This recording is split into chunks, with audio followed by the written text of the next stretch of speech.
പാത്രം കഴുകാൻ ബുദ്ധിമുട്ടുള്ള ആൾക്കാരാണോ? അങ്ങനെയാണെങ്കിൽ ഈ വീഡിയോ നിങ്ങൾക്ക് കാണാം.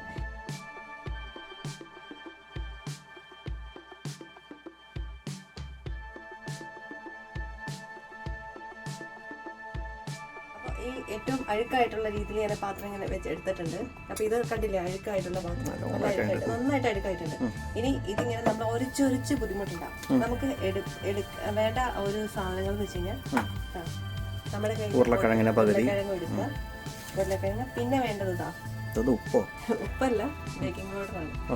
ബേക്കിംഗ് പൗഡർ നമ്മൾ ഇങ്ങനെ എടുക്കും. എന്നിട്ട് ഇതിനകത്ത് ഇങ്ങനെ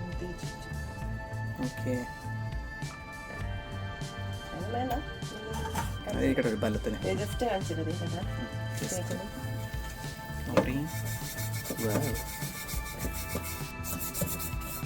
നമ്മുടെ കുറച്ചിങ്ങനെ ആവുന്നുണ്ട്. കണ്ടില്ലേ, ഇതുപോലെ നടക്കോ? ഈ ഫുൾ ആക്കിയിട്ട് അതുകൊണ്ട് അത് നമ്മൾ നന്നായിട്ട് ആക്കിയാൽ മതി. ഇങ്ങനെയൊക്കെ അപ്പോൾ ഏത് കറയും പെട്ടെന്ന് പോകും. ഇതുകൊണ്ട് ഫൈനൽ സ്റ്റേജിലേക്ക് ആയിക്കോണം.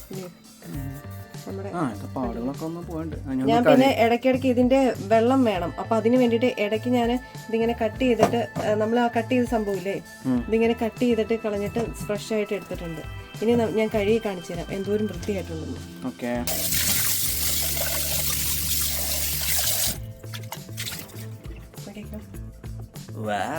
ഞാൻ വേറെ സോപ്പ് കൊണ്ടൊന്നും കഴുകിയിട്ടില്ല.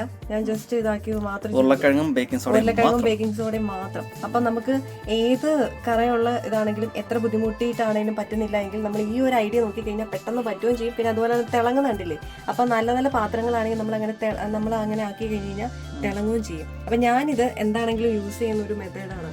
അപ്പോൾ ഇതിങ്ങനെ എനിക്ക് എപ്പോഴും എഫക്റ്റ് കിട്ടി. അപ്പോൾ എൻ്റെ പാത്രം കുറച്ചിങ്ങനെ ഇതായി, അപ്പോൾ കാണിച്ചു തരാമെന്ന് വിചാരിച്ചു. അപ്പോൾ ഇത് യൂസ്ഫുൾ ആണ്. അപ്പോൾ എല്ലാവരും ഒന്ന് ട്രൈ ചെയ്ത് നോക്കുക. എന്തായിരുന്നു ആദ്യത്തെ അവസ്ഥ എന്ന് ഓർമ്മയില്ലേ? ഇപ്പൊ നോക്ക്, തിളങ്ങുന്ന കണ്ടില്ലേ.